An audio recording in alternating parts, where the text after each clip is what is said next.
¿Qué tal? Buenos días, sean bienvenidos a este segundo día de actividades de la Feria Universitaria del Libro de Ciencias y Humanidades del Instituto de Investigaciones Históricas.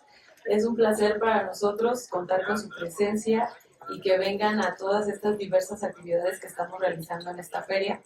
Para continuar el programa del día de hoy tenemos la presentación del libro titulado Una frontera sin límites, el septentrión del Obispado de Michoacán, 1536-1650, de la autoría de la doctora América Alejandra Navarro López. Ella es egresada de la maestría en Historia de aquí del Instituto de Investigaciones Históricas y actualmente es investigadora en el Centro de Investigaciones Multidisciplinarios sobre Chiapas y la Frontera Sur en San Cristóbal de las Casas, en el estado de Chiapas. Bueno, ella es doctora en Geografía por la UNAM, forma parte del Sistema Nacional de Investigadores Nivel 1 y sus líneas de investigación son frontera, poblamiento, desplazamiento forzado y sistemas de investigación geográficas orientados a las ciencias sociales y humanidades. Y bueno, para explicarles un poquito la dinámica, nuestros comentaristas y la autora tendrán de 10 a 12 minutos para su participación. Y vamos a comenzar con la doctora Denny Trejo Barajas. Ella es investigadora aquí en el Instituto de Investigaciones Históricas. Adelante, doctora. Buenos días a todos y a todas. Si algunos estuvieron en la presentación del libro anterior sobre la traducción de una obra en purépecha, y a partir de lo que se mencionó, podríamos decir que hay una continuidad en lo que se nos comentó de esa obra y sobre todo de la región purépecha, con este otro libro que vamos a presentar ahora, que es sobre el septentrión del Obispado de Michoacán entre el siglo XVI y XVII. Atiende principalmente a su región fronteriza en el norte del Obispado. Ustedes no lo van a creer, pero era una región fronteriza ya con Tamaulipas, lo que hoy pues conocemos como Tamaulipas. Para referirse a esa frontera, nuestra autora, América Navarro, la llama una frontera sin límites. Bueno, comienzo. Estoy muy contenta de compartir esta presentación del libro de mi querida amiga, colega y exalumna América Navarro. Le agradezco a ella y a nuestro jefe de publicaciones, el maestro Eugenio Mejía Zavala, que me hayan invitado a participar y compartir ideas y reflexiones surgidas de la lectura de este libro. No ha llegado Gerardo Hernández, que es el otro presentador, y bueno, lo iba a saludar también, pero en vista de que no ha llegado, dejo el saludo para después. Es un gusto encontrarse con libros que como presentación muestran una fotografía hermosa en la portada como la que tiene este libro. Quizás no se aprecie del todo porque está envuelto en celofán o plástico, no lo sé, y trae una cintilla y entonces no ven muy bien la fotografía. Es una puerta y un muro viejos, como muchos que existen en pueblos de nuestro país y que de alguna manera simbolizan algo de lo que trata este libro. La puerta es una frontera entre el adentro y el afuera. Sin embargo, como desarrolla muy bien la autora en la introducción, se refiere a aquello que pese a un muro y una puerta cerrada, es un límite no bien delimitado, que nos sugiere rendijas y maneras de asomarnos, y en cierto modo permite estar en uno y otro lado, de manera que pese al muro, la frontera, las fronteras en general, suelen ser difusas, porosas, porque la condición de fronteridad, un concepto que utiliza ella, de los y las que habitan en uno y otro lado, les invita a entrar en relación, a vivir y compartir esos espacios, ampliando las posibilidades de habitabilidad de ambos territorios. Pese a que por estar atravesando por relaciones de poder, unos traten de cerrar la puerta e impedir el acceso, y otros y otras las abran mediante sus propias formas de existencia. Coincido plenamente con esta conceptualización de frontera a la que alude América y que muy posiblemente podemos detectar en diversos lugares del interior de nuestro país o en los límites con otros países y para muy diversos periodos de la historia. Además de esta visión y conceptualización de la frontera, Navarro López aplica una metodología geohistórica para la elaboración de una cartografía que nos muestra eso que ella sostiene de la frontera abierta en el norte del Obispado de Michoacán, un tema que ha estudiado desde su tesis de maestría y cuya metodología ha perfeccionado enormemente a través del sistema SIG-H. Esa metodología la llevó a consultar fuentes documentales históricas en muy diversos repositorios para el largo periodo que va del siglo XVI hasta mediados del XVII. El capítulo 1 está dedicado a hacer una revisión de cómo se fue realizando la expansión colonizadora y conquistadora sobre el territorio que se consideró perteneciente al obispado michoacano, sobre un amplio espacio desde el centro de dicho obispado, con sedes en Pátzcuaro y Valladolid en diversos momentos, hasta la región de Río Verde, al noreste de este país, siendo los medios en aquel entonces el establecimiento de misiones y otros establecimientos menores tanto del clero regular como secular, así como de ranchos y estancias dedicadas principalmente a la ganadería. Lo interesante de este capítulo es que uno puede advertir y seguir en la cartografía que nos regala América ese proceso de colonización de este gran espacio que siempre se mantuvo como frontera abierta frente a los grupos de cazadores-recolectores que no aceptaban la sumisión y la reducción a misiones y pueblos. De ahí de esa expansión hacia el noreste viene eso que el autor y los comentaristas anteriores mencionaron, de que hay una toponimia purépecha hacia esta zona también, y de otras lenguas, porque iban purépechas, otomís y nahuas acompañando a los ejércitos y los misioneros.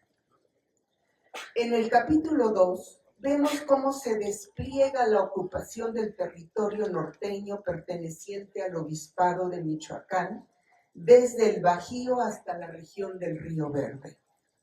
Esta ocupación se nos muestra tanto a través del relato plasmado en algunas de las fuentes, como de la espacialización del mismo a través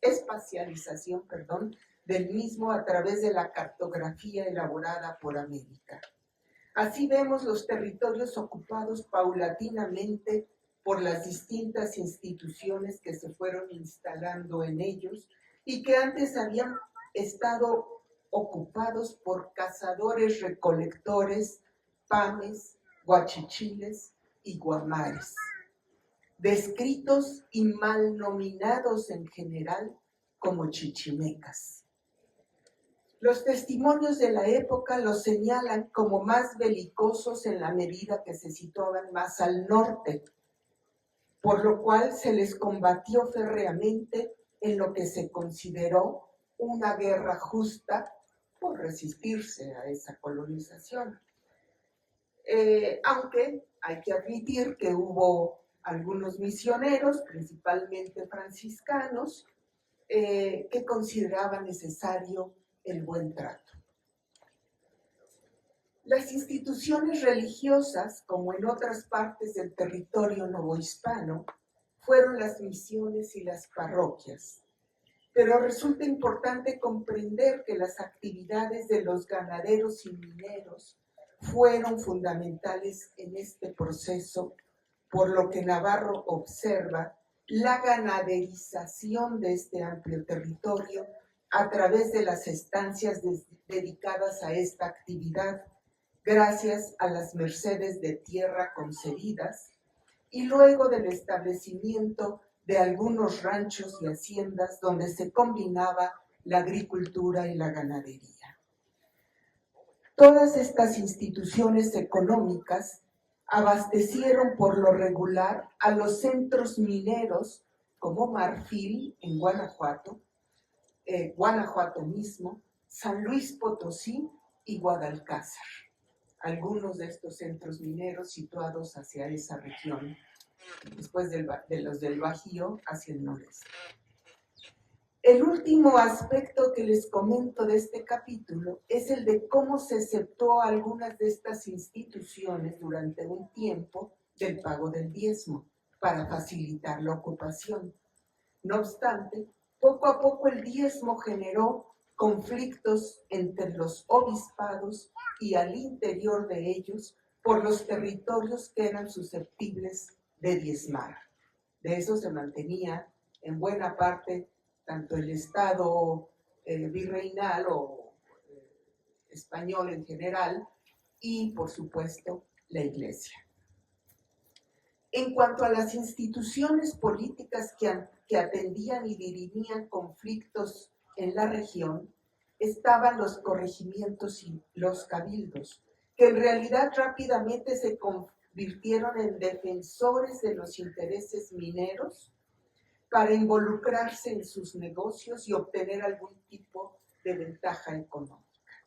Ayudaron, pues, a la conformación de la élite minera regional. Asimismo, la sobrepoblación de autoridades tanto civiles como religiosas dio lugar a problemas sobre los límites territoriales internos, a lo que se añadió la escasa precisión de los límites territoriales internos, a lo que se añadió la escasa precisión de las medidas de las tierras adjudicadas mediante mercedes reales, generando con ellos conflictos constantes entre los diversos tipos de ocupantes y propietarios.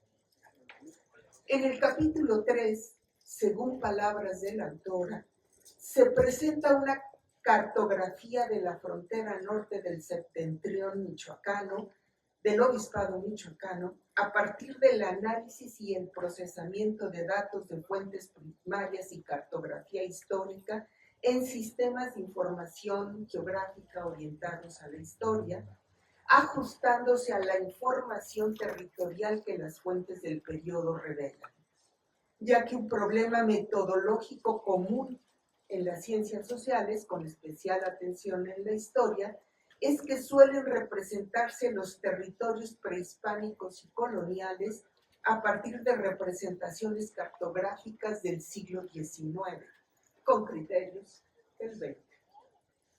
Es decir, con líneas fijas y fronteras estables que no necesariamente explican el funcionamiento territorial del periodo de estudio. Motivo por el que se ha incurrido durante décadas, según nos explica América, en una especie de desfase o anacronismo espacial. También en este capítulo hay un cotejo y comparación con otras representaciones que se hicieron a lo largo del tiempo, algunas de las cuales lo consideraron un espacio cerrado y limitado. Para nuestra autora, seguir la documentación para la construcción de su propia cartografía plantea dos cuestiones importantes. Hacia el extremo norte, el obispado no estaba delimitado y cerrado, lo que hacía de la frontera no un límite, sino una zona indefinida y abierta. Por otro lado, al interior existía un gran espacio considerado como vacío y que corresponde al de la Sierra Gorda, por lo cual parecía más difícil su ocupación bajo las formas desplegadas por conquistadores y colonos hispanos. A la vez que todo indica que ahí se replegaron las etnias sobrevivientes de guachichiles, prácticamente desaparecidos desde aquel entonces, así como de guames y guamares y panes. Un elemento que no he mencionado es cómo Navarro López pone atención a elementos del paisaje que van caracterizando a las diversas zonas del obispado y que nos permiten atender por qué unas son propicias a la ganadería, a la agricultura y a la minería, o bien aquellas que de alguna forma representan límites internos. También el estudio cartográfico permite visualizar con mayor claridad los conflictos territoriales entre obispados que llevaron a que el michoacano perdiera algunas zonas frente al arzobispado de México y al obispado de Nueva Galicia, y años más tarde ante el surgimiento del obispado de Linares. Finalmente, en el libro nos encontramos unas conclusiones que exponen sucintamente los aportes del libro a partir de la investigación historiográfica y la creación de una muy buena e interesante cartografía que les recomiendo revisar a todos los estudiosos de Michoacán. Su primera conclusión tiene que ver con la conceptualización abierta y flexible sobre la frontera, muy importante en nuestros días ante los conflictos fronterizos con el país del norte, que se niega en su actual gobierno a entender esto y a imponer férreamente una frontera cerrada, imposible de lograr a largo plazo. La segunda conclusión lleva a comprender los conflictos entre obispados que se centraban en las porciones sureñas del obispado de Michoacán, por ser zonas más colonizadas, donde había más recursos y sobre todo que generaban el pago del diezmo.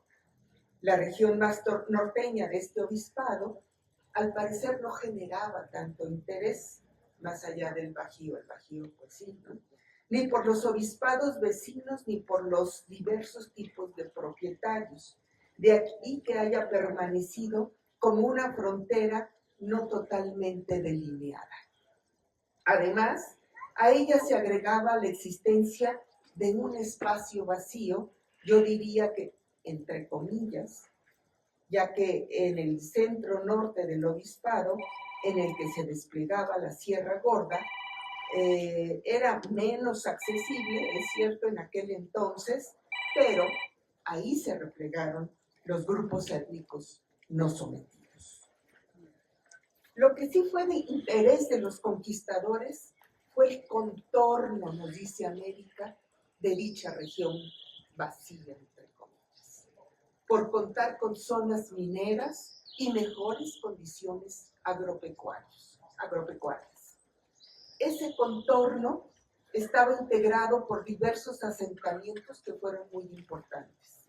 San Luis Potosí, por la actividad minera.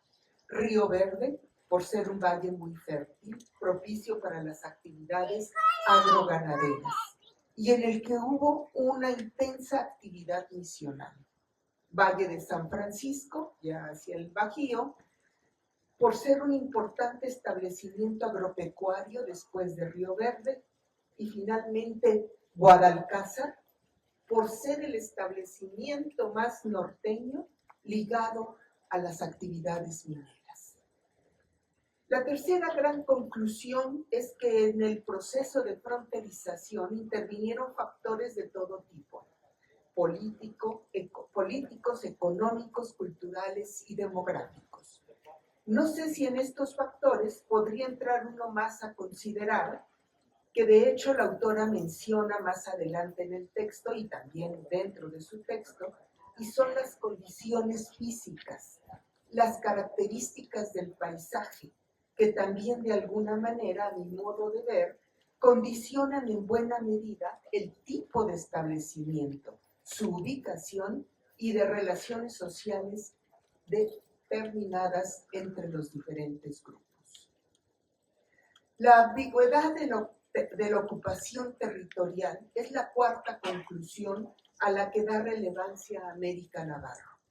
Por un lado, hay una expansión de la iglesia secular hasta los confines del obispado, pero sobre zonas que ya controlaban los miembros del clero regular. Esto hacía que siempre hubiera disputas por los espacios ocupados por unos y otros. La quinta conclusión tiene que ver con el análisis de la toponimia del obispado. Los topónimos, algo a lo que también se referían los anteriores autor y comentarista, por lo regular dan idea del alcance de la ocupación por los nombres de la geografía católica, a la vez que de las características físicas, pues en muchos casos se combina con elementos naturales del territorio ocupado, así como de las etnias acompañantes. La sexta se refiere a la cartografía lograda, a que la cartografía lograda permitió conocer las rebeliones indígenas y sus alcances territoriales. Esto es muy importante e interesante. Pero también las zonas hacia las que se tuvieron que replegar, perdiendo sus territorios originales de recorrido como cazadores-recolectores. Finalmente, en la séptima y última conclusión, la autora, les digo por la exigencia, toca aquello que yo planteaba de inicio de las conclusiones cuando se hablaba de la complejidad de factores que intervienen en la fronterización. Me refiero al medio físico y sus características geográficas que nos hacen comprender que la complejidad de este medio hacía imposible que las poblaciones originarias pudieran ser agrícolas a la vez que eran muy distintas entre sí. Por lo que coincido con la autora en que el término chichimeca, para caracterizarlos, no les hace justicia. En fin, el texto de América Navarro y sus mapas nos adentran en una gran región poco conocida por los michoacanos y que en algún momento de la historia de Michoacán, cuando dominaba en buena medida su configuración como obispado, llegó a tener una extensión muy amplia y compleja, con una frontera hacia el noreste, yo trabajo en noroeste, entonces me tiendo a confundirme, hacia el noreste, ambigua y abierta. Felicidades, América, por este libro. Invito a todos y a todas a que lo lean, ya que abre un sinnúmero de posibilidades para entender la complejidad de este y de otros territorios también, porque nos da elementos teóricos y metodológicos para abordar muchas otras regiones. Muchas gracias América, gracias Natalia. Muchas gracias, doctora Eli, por comentarles a este libro. Sin duda, el análisis geográfico histórico que hace nuestra autora es muy interesante para entender la construcción de estas fronteras que se dieron en el obispado de Michoacán y cómo se fueron traspasando. Sin duda, los estudios fronterizos son un tema que se trabaja mucho hoy en día y nuestra autora lo lleva a la historia y lo lleva a un tema que tiene que ver con la religión, con el obispado. Los invitamos a todos a leerlo. Tenemos un cambio en el programa, teníamos la participación de otro comentarista, del doctor Gerardo Hernández. Sin embargo, él ha tenido un contratiempo, lamentamos que no se ha podido unir a esta presentación del libro. Así que voy a hacer un cambio y le voy a dar la palabra a nuestra autora para que nos comente algunas reflexiones sobre este libro y la investigación que hay detrás. Muchas gracias, Natalia. Sí, pues Gerardo tuvo por ahí un contratiempo vial, pero en cualquier momento por aquí hace presencia. Pues bueno, muchas gracias a todas, a todos ustedes quienes están aquí. Yo en primer lugar quiero agradecer los espléndidos comentarios que ha hecho la doctora Denny Trejo, quien es, como ella misma lo ha dicho, pues, amigas, colegas, ¿no? Que nos apreciamos mucho. Y bueno, agradezco enormemente sus espléndidas opiniones sobre esta obra. También agradezco al doctor Moisés Guzmán, director de este gran Instituto de Investigaciones Históricas, así como al maestro Eugenio Mejía, jefe de publicaciones, por la invitación a participar en esta importante feria, lo que me ha dado la oportunidad de regresar a este instituto, este gran instituto, como digo yo, de investigaciones históricas, en donde me formé como maestra en historia hace, híjole, poco más de 2 décadas, ¿no? ¿Cómo pasa el tiempo? Es así que hacer la primera presentación del libro en este lugar para mí tiene un valor simbólico y de todo tipo enorme, ¿sí? Además de que estar aquí me ha posibilitado saludar a grandes maestros y maestras desde el día de ayer, ¿verdad? Que de ese periodo formativo, que les cuento, de hace 2 décadas, como el doctor Gerardo Sánchez, que tuve la oportunidad de ver el día de ayer por aquí, o la doctora Rosario Rodríguez, así como varios colegas y amigos que están también el día de hoy por aquí en esta presentación. Y bueno, en resumen, muy sinceramente les digo que este encuentro me provoca una alegría inmensa. Además de que me acompaña como comentarista, pues la doctora Denny Trejo, con quien tengo una deuda enorme, siempre, en cuanto a mi formación desde la historia, ya que fue mi directora de tesis en la maestría, y una académica, historiadora con la que constantemente estoy en contacto. Y el doctor Gerardo Hernández, que aún no llega, así que me guardo también los comentarios, igual que de mí, al respecto, ¿no? Pero de Gerardo aprendí mucho sobre sistemas de información geográfica y sobre el territorio potosino, que es realmente donde se ubica, geográficamente hablando, la frontera en cuestión, ¿verdad? La frontera septentrional del Obispado de Michoacán, que es el objeto de estudio de esta investigación y que desarrollé como tesis doctoral, como varios de ustedes saben, en el SIGA, de la UNAM Campus Morelia, bajo la dirección del doctor Pedro Urquijo, que también es egresado de este Instituto de Investigaciones Históricas. Y el libro que hoy se presenta, digamos que es una versión actualizada y también resumida de esa investigación doctoral. Entonces, desde ese objeto de estudio, que es la frontera septentrional del Obispado de Michoacán, en un periodo específico, es decir, 1536-1650, pues bueno, se observó una falta de consenso, ¿verdad?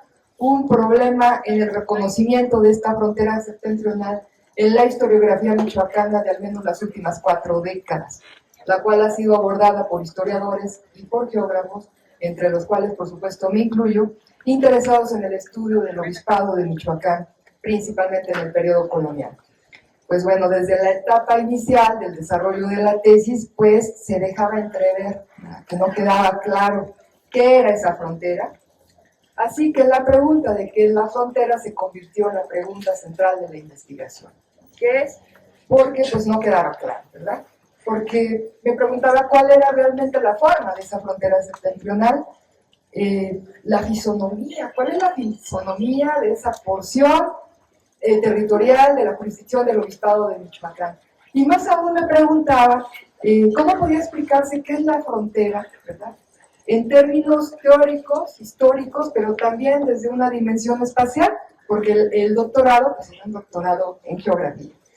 Entonces tuvo que diseñar una metodología, ¿verdad?, específica. Quisiera confluir métodos geográficos con métodos históricos y que además integrara al paisaje y al territorio como testigos de la historia, ¿verdad?, de estos hechos históricos. Dicho de otra manera, podemos pensar que es una metodología que nos lleva a leer el tiempo en el espacio, ¿verdad?, en el espacio geográfico. Y bueno, como se trata o abarcaba temporalmente hablando poco más de un siglo, pues el enfoque utilizado para abordar esta investigación fue el de geografía histórica. Así que desde diversas fuentes, porque se revisaron muchas fuentes y se leyeron desde la crítica de fuentes, pues se revisaron fuentes primarias, secundarias y sobre todo también cartografía histórica. ¿sí? Y aparte de eso se diseñó un modelo en sistemas de información, desde los sistemas de información geográfica, que pudiera ser útil a los estudios históricos. Y bueno, traigo mi guión, porque si no me pierdo y me paso el tiempo, y aquí Natalia me va a decir que ya se me acabó el tiempo. Entonces este modelo se llama SIG histórico, Sistemas de Información Geográfica Orientado hacia la Historia. Y eso ayudó a ir respondiendo la pregunta de investigación, recuerdan ustedes qué es la frontera, pero también mediante la aplicación del modelo surgieron nuevas preguntas que de a poco, es decir, como se iba avanzando en el proceso de investigación, se iban respondiendo. Responder qué es la frontera llevó también a aceptar, ¿verdad?, a más bien reconocer que las nociones fronteridad, fronterización, espacios vacíos, región geográfica histórica, merecían un reconocimiento, digamos, una mención destacada desde el lugar de lo espacial. Es decir, la noción frontera se desdobló, digamos, en otros conceptos que tenían una característica particular, y esta característica es que eran dinámicos en el tiempo y el espacio, es decir, eran cambiantes de acuerdo con el contexto. Así que para quienes adquieran el libro, que además está exhibido en esta feria a un superprecio, ¿verdad?, ahí va el comercial, leerán cómo el septentrión del Obispado de Michoacán es pensado como una región geográfica histórica particular con condición de fronteridad, en donde se presentó más bien un proceso de fronterización, ¿verdad?, en el que intervinieron factores políticos, económicos, demográficos, sociales, culturales y del medio físico, como bien señala Denis, ¿no?, naturales. Y también verán cómo en esta investigación, o cómo esta investigación busca aportar a la historiografía colonial novohispana desde una propuesta fundamentalmente geográfica y cartográfica, ofreciendo argumentos históricos que dotan de contenido a cuestiones espaciales. Esa fue siempre la finalidad. O sea, desde la geografía, ¿qué se puede aportar o qué se puede aportar hacia la historia? La frontera, tratando de concluir, entonces la frontera del septentrión del Obispado de Michoacán no es una línea, ¿verdad?, al menos para ese periodo específico. Pensarla como una línea es una especie, digamos, de simplificación que pasa por alto la complejidad que en ese espacio se vive. Esta frontera debe ser pensada más bien, y esa es la propuesta que verán en el libro, como un área espacial en sí misma, construida históricamente, dinámica en el tiempo y el espacio, en correlación con los procesos económicos, políticos, demográficos, naturales, sociales y culturales. Además, procesos del contexto en el que se presentaron, que fue precisamente ese contexto el que le dio vida, digamos, a esta región fronteriza septentrional. La frontera septentrional michoacana era también un espacio poroso. ¿Qué quiere decir esto? Bueno, que interactuaban los pobladores norteños originales, que, como bien ha señalado la doctora Denis Trejo, pues han sido aglutinados, digamos, categorizados de manera genérica bajo la etiqueta de chichimecas. Y bueno, interactuaban con los nuevos pobladores, principalmente indios de paz, tarascos, mexicanos, otomíes, tlaxcaltecas, pero también negros y españoles, dándole entonces esta interacción y esta manera de poblar el espacio, le daba a la región en sí misma un carácter de pluriétnica y multicultural. Además, en ese espacio, que creen, pues se movía una élite minera ganadera que consiguió hacer un entramado muy interesante y muy bien articulado de relaciones políticas que actuaba a favor del cumplimiento de sus intereses económicos, ¿no? Algo que ustedes puedan pensar que es parecido con la realidad, es mera coincidencia, porque si no van a empezar a decir es una anacrónica, América, estás hablando de la colonia, pero a veces parece que hablamos del periodo actual, ¿verdad?, porque somos muy coloniales, la impronta que la colonia dejó en nosotros no la podemos negar. Bueno, pues esta interacción, ¿verdad?, entre los nuevos pobladores con los pobladores originarios, pues convirtió a este espacio también en un espacio de contacto, en donde el contacto, el conflicto y el intercambio estuvieron presentes. La frontera septentrional del Obispado de Michoacán se puede entender también como un espacio ambiguo, al quedar grandes extensiones del mismo en una indeterminación jurisdiccional. ¿Sí? Fíjense, para 1649, el canónigo de la Catedral de Valladolid, Arnaldo de Izazi, informa en su demarcación sobre el obispado de Michoacán cómo esa frontera, y cito, aún no tiene límites. Esta frase, que puede parecernos así como bien chiquita o que pudo pasar desapercibida, pues leída desde una crítica de fuentes fue fundamental para el planteamiento del problema y para el desarrollo de la investigación en sí. Y que el libro se llame Una frontera sin límites es en honor, de verdad, a esta frase del canónigo Arnaldo de Izazi. Como pueden notar, la frontera septentrional del obispado de Michoacán no tiene un solo significado para el periodo de estudio. Y por si todo lo anterior no fuera suficiente para ejemplificar la complejidad que en ese espacio se vivía, pues la espacialización de los hechos históricos permitió develar un espacio vacío, por ahí en el Laboratorio de Sistemas de Información Geográfica, con Gerardo, aquí presente. Claro que es vacío, y por eso Denis acertadamente dice, entre comillas, desde una óptica occidental, es decir, un espacio que no se utilizaba para la ganadería, la agricultura, la minería, y la instauración, digamos, de las nuevas instituciones en ese territorio. Entonces, un espacio vacío en el propio espacio fronterizo septentrional. Así que, sin más, les invito a todas, a todos ustedes aquí presentes, a leer Una frontera sin límites, el cual está disponible también para su descarga en la página del CIMSURNAM. Y bueno, no me resta más que agradecer a todas, a todos ustedes, en especial a mi mamá, a mi madre que está por aquí, a uno de mis hijos, a Martín, que está por ahí, que estén acompañándome en este momento tan especial para mí y para quienes les pido también un fuerte aplauso. Gracias. Gracias, doctora. Bueno, se acaba de integrar con nosotros el doctor Gerardo Hernández Sendejas. Él es parte de la Escuela Nacional de Estudios Superiores UNAM Unidad Morelia y nos va a comentar este libro también. Les recuerdo al doctor que tiene un espacio de 10 minutos para dar paso a un par de preguntas del público. Y bueno, pues muchas gracias, América, por la invitación. Muchas gracias a los organizadores y bueno, siempre es un gusto estar aquí entre amigos, colegas, ¿no? Pues aquí también del instituto, yo también en algún momento fui becario de por aquí y bueno, soy egresado de la Universidad Michoacana de la Facultad de Historia y pues es un gusto poder acompañar en este evento. Pues yo quiero mencionar algunos aspectos que un poco tienen que ver con el libro, pero otras cosas que también tienen que ver con cosas aplicadas, ¿no? Lo primero, pues es, pues a mí me tocó acompañar, ¿no?, el proceso de la elaboración de la tesis de América, y bueno, pues ya es un gusto, pues verlo ahora convertido en libro, y me da gusto por varias razones. Primero, porque desde la carrera de Geohistoria, pues justamente el poder contar con materiales, con libros, con publicaciones donde haya esta perspectiva de geografía histórica actualizada al contexto mexicano y más, por ejemplo, al contexto del Obispado de Michoacán, que aunque bien en mucha parte del libro refiere a temas de Guanajuato, San Luis Potosí, pues de alguna manera sí tiene que ver con una unidad territorial que en su momento existió, que era el Gran Obispado de Michoacán. Entonces, desde ese punto de vista, también celebramos, ¿no?, la existencia de este libro. Será un libro que pues lo pondremos en el curso de Geografía Histórica, que también América por ahí nos acompañó.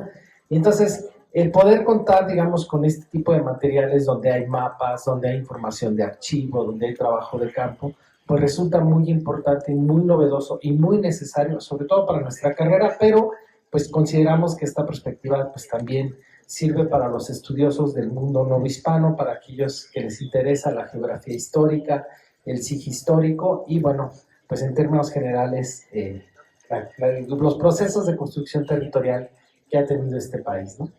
El otro aspecto que me gustaría comentar, pues me tocó acompañar en el proceso América cuando estaba elaborando la tesis, entonces pues llegaba muy emocionada con sus consultas de archivo, llegaba muy emocionada de algunos recorridos de campo que hizo en la parte de San Luis Potosí, en Guadalcázar. Según yo recuerdo, la foto de la portada es de Guadalcázar, ¿no? Es Guadalcázar, ¿no?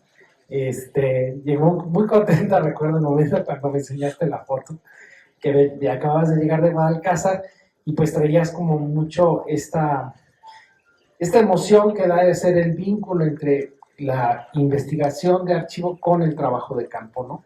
Y entonces ese tipo de experiencias pues también son parte del proceso de la formación de una obra como esta, ¿no? Y me consta pues que América le metió mucha pasión, mucho gusto a un trabajo que no es sencillo, porque además pues las mismas fuentes sobre esa región pues no, a veces no son tan abundantes como uno quiere. Hubo que reconfigurar sobre todo la temporalidad, ¿no? Tú ibas a trabajar más hasta el siglo XVIII, luego ya lo cortaste más a un periodo donde las fuentes y los procesos estaban mucho más claros. Y bueno, otro aspecto que también es importante y que a mí me gusta mucho mencionar, pues es la parte de la cartografía que contiene el trabajo, ¿no?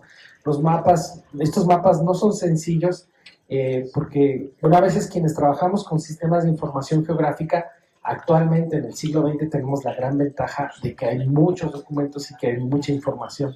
Pero cuando queremos hacer ese proceso para hacer SIG histórico, las cosas son sumamente complicadas porque no hay la abundancia de fuentes, porque las fuentes pues no fueron construidas para ser usadas en sistemas de información geográfica.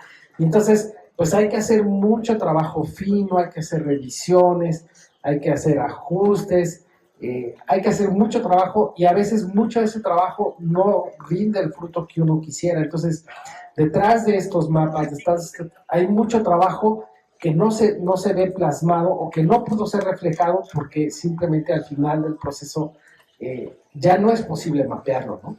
Entonces, lo comento esto porque a uno pues ya ve los mapas, ¿no? Ya ve la cartografía y dice, pues ya es un mapa, qué bonito, ahí está. Pues detrás de ese mapa hay mucho trabajo, ¿no? Hay mucha reflexión y también hay trabajo de campo, ¿no? Y bueno, esa parte también me parece importante señalarla, incluso por ahí. Recuerdo que en algún recorrido de campo que hicimos con estudiantes de historia, pues por ahí llegamos a Río Verde y fue muy interesante porque aunque la práctica no era para ese tema, América, estando en Río Verde, pues nos dio una explicación, ¿no? Muy a los que estábamos ahí sobre varios temas, ¿no? De los que en ese momento había venido reflexionando después de consultar las fuentes históricas, de todo el trabajo. Ya la tesis estaba ya por terminar, ya estaba terminada, ¿no? Y entonces el recorrer unas partes que en ese momento tuvo la oportunidad que hicimos con los estudiantes fue muy interesante la explicación que nos dio sobre Río Verde. Incluso para mí, que era alguien que conocía la zona, pues yo no la había visto con esta mirada histórica, ¿no? Y bueno, tres aspectos que me parece importante señalar de este libro son, primero, esta noción, me parece que es además un concepto que nos ayuda mucho a pensar cómo pensamos la frontera, esta noción de la frontera sin límites, ¿no? Con América nos detuvimos varias veces a plantear eso, lo platicamos muchas veces, le dimos varias vueltas hasta que, pues finalmente, pues la respuesta fue esa, ¿no? O sea, no hay un límite para este contexto histórico, para esta parte del septentrión de Michoacán, ¿no? Y entonces, a pesar de que en algún momento intentamos como tratar de trazar el límite, pues al final esa fue un poco la conclusión a la que América llegó, ¿no? Pues no hay límite, no se puede trazar una línea, no tiene sentido pensar una línea. Entonces, me parece que eso es importante, por ejemplo, en términos históricos y en términos geográficos, a veces como con una mirada, con una noción como la de frontera, tendemos a pensar que el límite tiene que ser una línea que está ahí, y no necesariamente. Y esa parte, en términos teóricos, en términos epistemológicos y metodológicos, me parece que es un aporte muy importante del trabajo de América.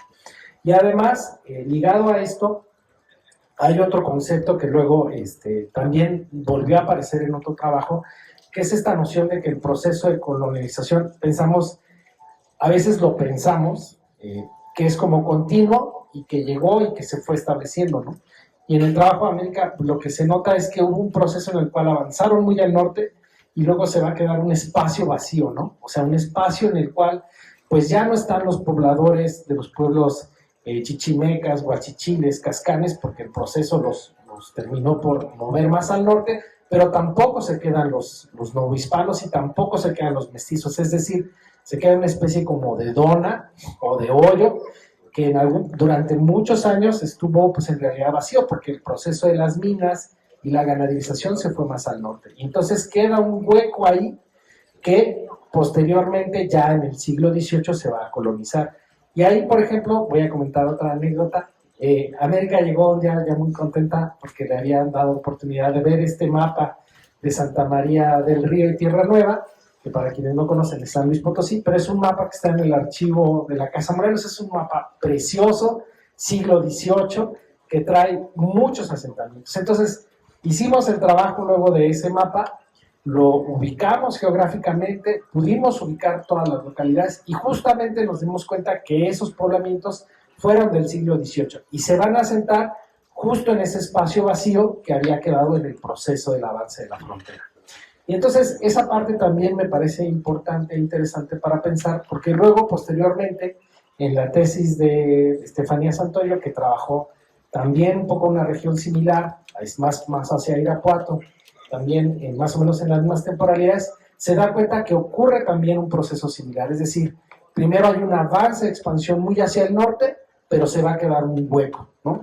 Y entonces, aunque parezca paradójico, el proceso de colonización de Yuriria es más bien posterior al de Irapuato y Pénjamo. Es decir, primero colonizaron más al norte y luego se terminó de poblar lo que quedó en el centro, como en esa dona, ¿no? Entonces, fue muy interesante cuando ya encontramos que en la tesis de Estefanía Santoyo se repetía este mismo patrón que habíamos visto con América. Y bueno, otro aspecto que también me parece importante es el tema aplicado que tienen trabajos como estos. Ya estaba terminada la tesis de América, justamente en ese momento nosotros estábamos llevando a cabo 2 proyectos en San Luis Potosí. Estábamos haciendo un ordenamiento ecológico territorial en la zona centro que justo coincidía con estos espacios. Entonces, mucha de la información que tenía que ver con los municipios de Santa María del Río y Tierra Nueva, que estaban incluidos en el ordenamiento ecológico, los pudimos interpretar a la luz de la tesis de América Navarro y explicar los procesos de colonización, de poblamiento, que tenían que ver, por ejemplo, con temas ecológicos ambientales como la conquista de la zona de Santa María. Y ya solo para cerrar, y con esto termino, porque me parece importante señalar cómo estos trabajos de historia pueden luego tener un sentido aplicado. También estábamos haciendo el área natural protegida de la Sierra de San Miguelito, y entonces ahí también le pedí autorización a América para usar una parte del trabajo justo para explicar cómo había sido el proceso de la historia ambiental en esa zona, ¿no? Entonces, me parece que son elementos importantes y que, bueno, que a veces hay que mencionarlos porque eso pues no está en el libro y son partes del contexto y de la influencia que puede tener una obra como esta. Y pues muchas gracias. Gracias al doctor Mario. Ya nos vamos sobre el tiempo, ya están aquí las personas que van a participar en la siguiente presentación. Si gustan, pueden acercarse a nuestra autora para hacerle alguna pregunta, a alguno de los comentaristas, para hablar con ellos. Si adquieren el libro, pues también pueden acercarse a ella para que se los firme. Aquí va a estar ella con nosotros. Y bueno, les agradecemos mucho su participación, su asistencia. Recuerden que todavía tenemos varias actividades el día de hoy y el día de mañana vamos a continuar. Y muchísimas gracias, gracias a nuestros comentaristas, gracias a la doctora América y seguimos con el programa.